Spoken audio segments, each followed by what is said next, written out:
আসসালামু আলাইকুম রহমতুল্লাহ। গত ক্লাসে আমরা 4টি অক্ষর দেখেছিলাম। দাল, জাল, র, ঝা। যে অক্ষরগুলো যুক্ত হলে আকার আকৃতি কেমন হয়, দেখতে কেমন হয় সেটা আমরা দেখেছি এবং জেনেছি। আজকে আমরা সিন, শিন, সদ, দদ এই 4টি অক্ষর সম্পর্কে জানব। এটা হলো অক্ষর সিন। শুরুতে যখন সিন আসে তখন এভাবে আসে। শেষের যে অংশ আছে সেটা থাকবে না। শুরুতে 3টা দাগ থাকবে আর পরে একটা অক্ষর মিলানো থাকবে। এটা সিন, শুরুর সিন, আর এটা হলো বা। এরপর মাঝের সিন এবং শেষের সিন। শুরুতে এখানে একটা বা আছে, এরপর মাঝখানে হলো সিন। মাঝে সিন এভাবে আসবে, 3টা দাগ থাকবে, দুই পাশে 2টা অক্ষর থাকবে। এখানে প্রথমে একটা বা আছে, পরে একটা সিন আছে। তাহলে এটা হলো মাঝের সিন। প্রথমে একটা অক্ষর থাকবে, শেষে একটা অক্ষর থাকবে, মাঝখানে এভাবে থাকবে, 3টা দাগ থাকবে। এরপর হলো শেষের সিন। শেষের সিনটা পূর্ণরূপে আসবে, অক্ষরের মতো হবে। শেষের সিনের আগে কোনো একটা অক্ষর লাগানো থাকবে আর শেষে পরে কোনো অক্ষর লাগানো থাকবে না। এটা সিনের মতোই হবে, তবে আগে একটা অক্ষর লাগানো থাকবে। তাহলে এটা হলো শুরুর সিন, এটা মাঝের সিন, এটা হলো শেষের সিন। একইভাবে এটা হলো শিন, অক্ষর শিন, এটা শুরুর শিন।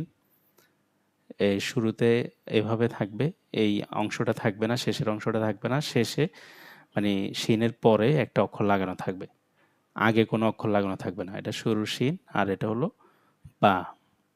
শিন, বা। প্রথমে শিন এভাবে আসে। এরপর হলো মাঝের শিন।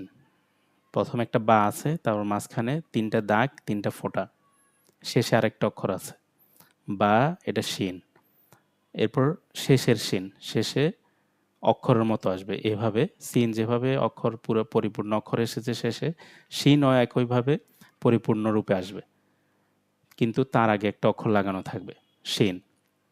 এটা প্রথমে বা, তারপর মাঝের শিন, তারপর শেষের শিন। সদ, অক্ষর সদ, শুরুর সদ। শুরুতে সদ যখন আসবে তখন শুধু প্রথম অংশটা থাকবে, প্রথম মাথাটা থাকবে, আর পরে একটা অক্ষর লাগানো থাকবে। এটা সদের মাথা, তারপর হলো বা। সদ, বা।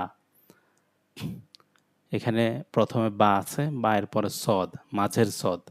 মাঝের সদ এভাবে আসবে, প্রথমে একটা অক্ষর থাকবে, শেষে একটা অক্ষর থাকবে, মাঝখানে এই যে এই মাথাটা থাকবে। বা, সদ, সদ, শেষের সদ। প্রথমে একটা অক্ষর লাগানো থাকবে, শেষে কোনো অক্ষর লাগানো থাকবে না। সদটা পূর্ণরূপে আসবে অক্ষরের মতো। এই যে অক্ষর যেভাবে আসছে এভাবেই আসছে, কিন্তু আগে একটা অক্ষর লাগানো আছে। তাহলে এটা অক্ষর সদ, এটা শুরুর সদ, এখানে মাঝের সদ, এটা শেষের সদ। এরপর হলো দদ। এটা অক্ষর দদ, এটা শুরুর দদ, সদের মতোই মাথাটা থাকবে, প্রথম অংশটা থাকবে, আর তার আগে কোনো অক্ষর লাগানো থাকবে না। এরপর হলো পরে একটা অক্ষর লাগানো থাকবে, দদ। এরপর এটা এখানে হলো বা। অন্য অক্ষরও থাকতে পারে, কিন্তু এখানে আমি বা দিয়ে উদাহরণ দিয়েছি। তাহলে শুরুতে দদ এভাবে আসবে, আর মাঝে যখন আসবে তখন এই অংশটা থাকবে, দুই পাশে 2টা অক্ষর থাকবে। প্রথম এখানে বা আছে, পরে দদ আছে, মাঝখানে এটা এই মাথাটা আছে এখানে। তাহলে মাঝখানে যখন আসে তখন আগে পরে একটা অক্ষর থাকবে আর মাঝখানে এভাবে আসবে, দদ। আর শেষে যখন দদ আসবে তখন পূর্ণরূপে আসবে, তারপরে কোনো অক্ষর লাগানো থাকবে না, কিন্তু আগে অক্ষর লাগানো থাকবে।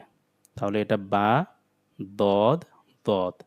এটা অক্ষর দদ, এটা শুরুর দদ, এটা মাঝের দদ, আর এটা হলো শেষের দদ। আমরা এভাবে যদি প্র্যাকটিস করি ইনশাল্লাহ তাড়াতাড়ি আমাদের বুঝে আসবে। আমরা 4 থেকে 5 বার এগুলো পড়ব এবং শোনার চেষ্টা করব, নিজে শুনবো আর নিজে বোঝার চেষ্টা করব। তাহলে এটা সিন, এটা শিন, এটা সদ, এটা দদ। এটা শুরুর সিন, এটা শুরুর শিন, এটা শুরুর সদ, এটা হলো শুরুর দদ। এটা মাঝের সিন, এটা মাঝের শিন, এটা মাঝের সদ, এটা মাঝের দদ। এটা শেষের সিন, এটা শেষের শিন, এটা শেষের সদ, এটা শেষের দদ। আসসালামু আলাইকুম ওয়া রাহমাতুল্লাহি ওয়া বারাকাতুহু।